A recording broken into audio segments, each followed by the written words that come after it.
Riftwalkers Radio is waiting for you. Just step through the rift. And discover a world of fantasy like you've never heard before. Hey everyone, welcome back for another deep dive. Huh? Today we're going to get a little spooky. Yeah. But also like surprisingly deep. Yeah. You know? Oh, yeah. Yeah, we're talking about Hecate. Okay, cool. This ancient Greek goddess that like everyone thinks they know. Yeah. As like the witch archetype. Uh-huh. But there's so much more to her story. I think there's a lot of misunderstanding around Hecate. Yeah. So our main source material today is this YouTube video that like breaks down all of her myths and attributes. And I was really surprised by some of the things I learned. So I'm excited to like dig in with you and see what we uncover. Yeah, let's do it. So to start, I guess, like most people know Hecate as a goddess of magic. Right. And witchcraft. Yeah. But she's also associated with Crossroads. Yeah. So what's the significance of that? Like, what does that tell us about her? Well, I think about Crossroads as a place of transition. Right. Like a place of choice and potential. Okay. Like those moments in life where you're kind of faced with different paths. Mm-hmm. And you have to make a decision that can change your course. Yeah. So Hecate's association with these crossroads suggests that she's this goddess who helps you kind of navigate those transitions and those like kind of uncertain spaces where one thing ends and another begins. That's so interesting. Yeah. So it's almost like she's a guide helping us to figure out like where we need to go when we're at a crossroads. Yeah, exactly. Both literally and metaphorically. Yeah, and what's really interesting is that this ability to navigate between worlds and realms is a recurring theme with Hecate. Oh, okay. Like, for example, she's one of the few titans that not only survived the war against the Olympians, but thrived under Zeus's rule. Yeah, most titans were imprisoned. Yeah, or banished after that whole titanomic. Oh, right. But Zeus actually expanded Hecate's powers. Oh, wow. And granted her dominion over, like, vast realms, the earth, the sea, and even the heavens. So it's almost like he recognized her unique abilities and thought that she would be valuable to him. Yeah, I think he saw her as a very valuable ally. That's pretty remarkable to have been like on the losing side of a cosmic war. Yeah. And then to be honored by the king of the gods. There's got to be more to her story than just like being a witch. Yeah, absolutely. If she earned that kind of respect from Zeus. Right, and this respect actually wasn't just limited to the gods. Really? Yeah, mortals also revered Hecate. They would call upon her for guidance and protection, especially during times of transition or uncertainty. Okay. She was seen as this like powerful intermediary between the divine and the human. Interesting. This goddess who could bridge the gap between realms. Okay, so I'm getting a sense of like her power, but what about her personality? Like the video mentions that she's often depicted as this triple-bodied goddess. Yeah. Like sometimes with 3 heads or holding torches in each hand. What's up with all the 3s? So the number 3 held like profound significance in ancient Greek culture.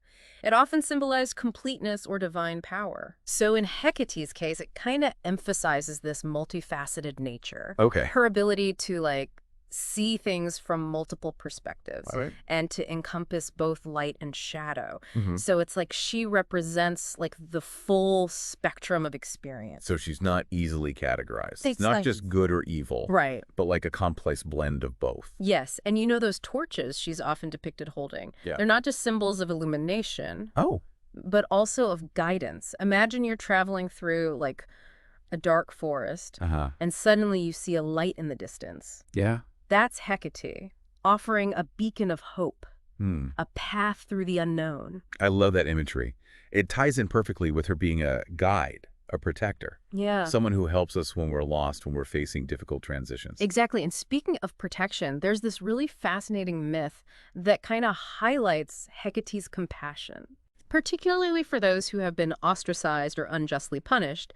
It's the story of Galanthus, the polecat. Okay, I'm intrigued. Yeah. Tell me more. So Galanthus, was she like one of Hecate's pets? I was going to ask, yeah. Not quite a pet, but definitely under Hecate's protection. Okay. You see, Galanthus was originally a human maiden who was cursed by a goddess and transformed into a polecat. Oh, wow. And the curse was really cruel. It condemned her to constant and painful childbirth. Oh, that's rough. So what does Hecate have to do with this? So imagine being cursed, Right. Yeah. transformed into an animal, enduring endless suffering. Yeah. Most would shun you, fear you. Right. But Hecate, in her infinite compassion, took Galanthus in. Wow. She made her one of her sacred animals, a symbol of her empathy for those who are different, who have been unjustly punished. That's amazing. Those who society kind of casts aside. It shows a depth of character that you don't often see. Yeah. When you're talking about like these powerful deities, you know. Right. She's not just magic and mystery. Exactly. But she has this profound sense of empathy and a willingness to stand up for the underdog. And that's what makes her so compelling, both as a goddess and as an archetype for modern storytelling. You know, that's a really interesting point. We often think of archetypes as these fixed, one-dimensional characters. Yeah. But Hecate's story suggests that they can be much more complex and dynamic. Absolutely. And that's what we'll be exploring more in depth as we continue our deep dive. Okay. We'll look at Hecate's role in other myths, her relationships with different deities, and how her archetype can be reimagined and reinterpreted for modern audiences. I'm already hooked. Yeah. This is way more interesting than I imagined. Yeah. All right, let's dive deeper. Let's do it. So we were just talking about how Hecate's compassion, right, like extended even to those who were ostracized. Right. Like we saw with Galanthus. Yeah. And this is also like beautifully highlighted in the myth of Demeter and Persephone. Oh, yeah. That's the story where like Hades kidnaps Persephone. Yeah. And her mom Demeter is like super devastated. It's like a classic Greek myth. But I don't really remember Hecate playing a big role in that story. Well, that's where it gets interesting. Okay. She might not be the central figure, but Hecate acts as a pivotal supporting character. Okay. When Demeter was like frantically searching for Persephone, Yeah. it was Hecate who offered guidance and support. Yeah. She actually led Demeter to Helios, the sun god, Okay. who had witnessed the abduction. So even though she couldn't prevent the kidnapping, she was there to help, Yeah. to offer comfort and direction Yeah. during a time of like immense grief. Right. That really says a lot about her. It does. It goes even further than that too. Yeah. Hecate becomes a companion to Persephone during her like annual journey back and forth to the underworld. Right. She acts as a guardian figure, ensuring safe passage between the realms of the living and the dead. Exactly. It really reinforces this idea of her being comfortable. Yeah. In those in-between spaces. Right. Right. Those liminal realms that most others would fear. Or avoid. Yeah. Exactly. Now, beyond her role as like this guide and protector, we also see interesting connections between Hecate and other deities. Okay. For instance, the video mentions her link to Artemis, the goddess of the hunt. Oh. They both have this like independent spirit. They're both associated with the wilderness and like the untamed aspects of nature. Oh, and they're often depicted wearing like similar clothing too, like those short tunics and hunting boots. I could totally picture them as this divine duo roaming the wilds and breaking all the rules. I love that. And then there's the connection with Selene, the moon goddess, Right. which ties back to Hecate's association with the night Yeah. and her role as a guide in darkness.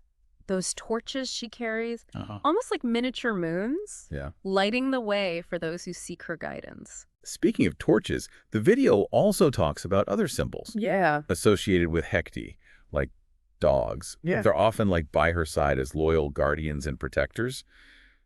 And of course, we can't forget the polecat, especially after that whole Galanthus story. Exactly. And there are others too, like snakes and keys and even certain poisonous plants. Oh, wow. Each one adds another layer to our understanding of Hecate's power. Right. And her connection to the hidden realms, the mysteries of life and death.